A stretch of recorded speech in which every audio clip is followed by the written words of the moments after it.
right, it's 1 after 1 p.m. Pacific, so we're going to go ahead and get started for today. So welcome everyone to the first session in the California Farm Food Safety e-learning series. This series is focused on biological soil amendments of animal origin. I'm Erin DiCaprio, an assistant specialist in cooperative extension in the Department of Food Science and Technology at UC Davis and the Division of Agriculture and Natural Resources. So this e-learning series will provide information about the benefits and risks of applying biological soil amendments of animal origin during production. And this series is really tailored to Californians with specific biological soil amendment of animal origin regulatory and enforcement information relevant to California growers. So this particular program has been funded by the California Department of Food and Ag's Produce Safety Program. So thank you for bringing us all together to discuss this really important topic. So these e-learning sessions are going to be held for the next 2 Wednesdays following today. So Wednesdays during April, and they're going to last approximately 2 hours each. So throughout that 2-hour period, we're going to have several different speakers provide short presentations. And then at the end, after we've completed all of the presentations, we're going to save a big block of time for answering questions from participants here today. Obviously, we're using Zoom as the platform for the e-learning series. We're going to be muting all participants, and so we encourage you to ask any questions you have via the chat function. So you can find that on the toolbar for Zoom, which is usually located at the bottom of your screen. Simply click on that chat bubble and it'll bring up the window that will allow you to enter questions. It would be really helpful for us if you have a question for a specific speaker, just put at Erin or any of the other speakers, and then we can make sure we direct that question to the appropriate speaker during the Q&A session at the end. We'll also ask that if you could keep your video off during the webinar today. That'll just help ensure that the speakers are going to be the ones highlighted on everyone's Zoom screen during the presentations. And then after the conclusion of the webinar today, we're going to be sending all of you that registered and provided us with an email address and email with a link to a survey in Qualtrics. So this is a survey for you to provide feedback to us on the content for today's webinar, how you felt the flow was, and if we addressed the questions and the needs that you have. So please, really, we appreciate the time you take to complete the survey. It'll take you less than 5 minutes, but that information will really be helpful for us going forward on what we're doing right and what we might improve for the next session. We always get asked this question, so I want to tell everyone up front, we are going to be recording each one of these e-training sessions, and those recordings are going to be made available on the UC Food Safety website. So the URL is here. Be patient, please. It might take us just a little while to process the video post-recording. So when that recording is uploaded, we will send an email to all the registrants with the link to those recordings as soon as they're available. So please be patient with us. We'll let you know as soon as those are up and ready for viewing. So today's session will provide an overview of biological soil amendments of animal origin, or BSAAOs or BSAAOs. So you're going to see that acronym throughout the presentations today and in the following weeks.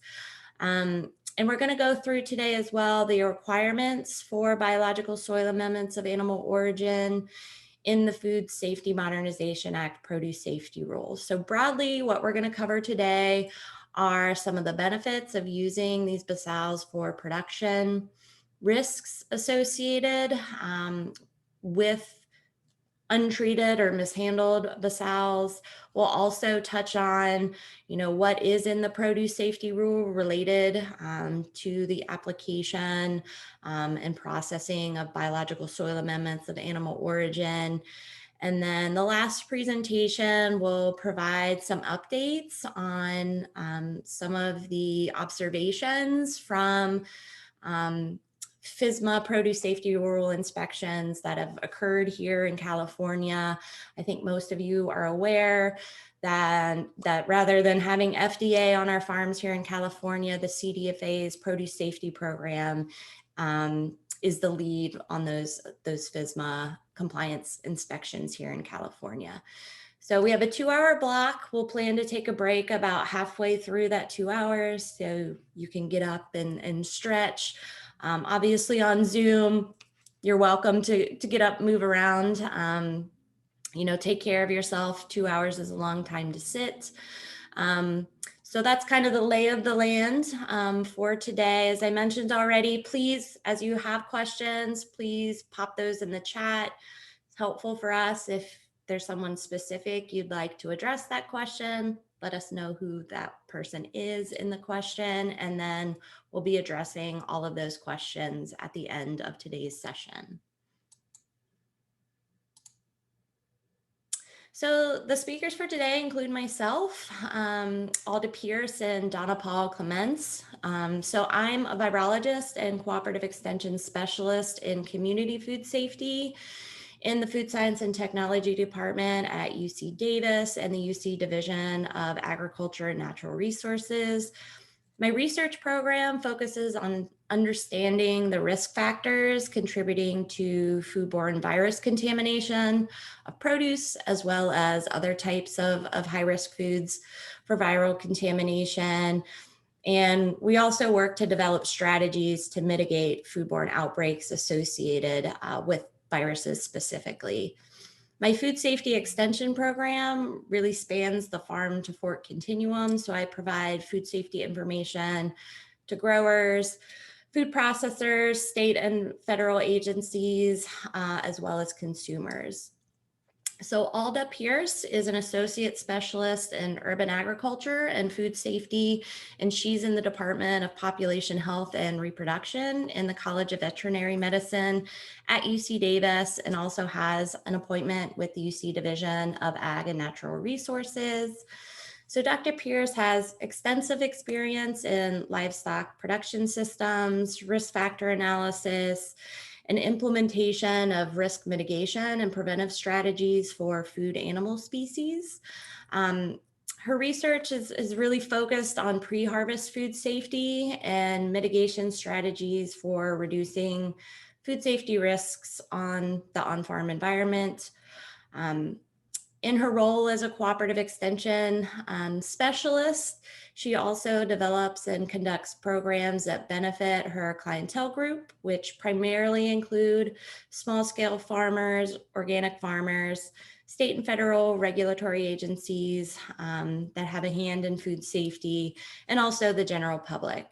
So she's been developing an outreach program targeting small-scale diversified farms and organic production systems in California, focusing on pre-harvest food safety, gaps, and mitigation strategies for reducing food safety risks. So Donna Paul Clements has served as the Produce Safety Alliance, or PSA's Southwest Regional Extension Associate since 2015, so since the very beginning of PSA. She's based in Riverside, California, and Donna's role with PSA is to offer training courses on the FSMA Produce Safety Rule, provide technical assistance to growers and produce safety educators, and develop educational food safety resources. So before joining PSA, Donna worked at the University of Maryland as a produce safety trainer. And her involvement with the produce industry began while she was working on her family's fruit and vegetable farm. So she's received both her Bachelor's of Science and Master of Science degrees in plant science from the University of Maryland. Very happy to have both speakers joining us here today.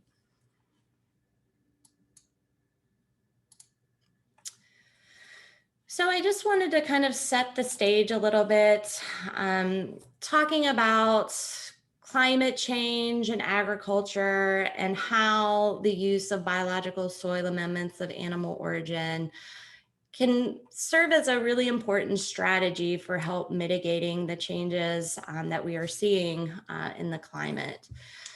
So 80% of the Earth's terrestrial carbon is stored in soils, and other than the ocean, this is the largest pool of carbon on Earth. Um, so humans, we manage the majority of the Earth's soils, and research shows, unfortunately, that our management practices can deplete the soil's carbon stores, releasing it back into the atmosphere and hence contributing to global climate change. Um, so agriculture in particular has been linked to some of the largest losses of soil organic carbon worldwide. So there was an article published in the Proceedings of the National Academy of Sciences that shows over the history of farming that human agricultural practices worldwide have resulted in a loss of over 133 billion metric tons of carbon from the soil. So pretty impactful statistic there.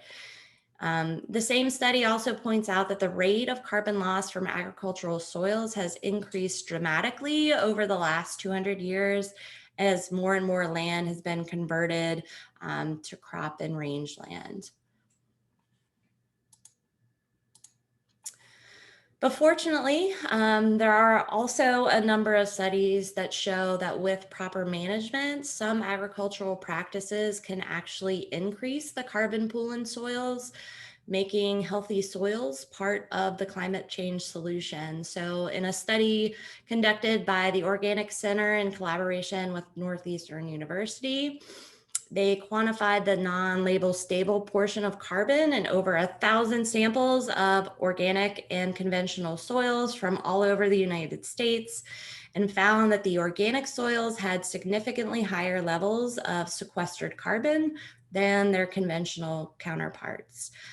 So these results really build on a huge set of previous research showing that there is higher levels of total carbon in organic soils, which really, highlights the potential for organic and sustainable agriculture to increase the amount of carbon that is sequestered in soil and thereby contributing to climate change mitigation.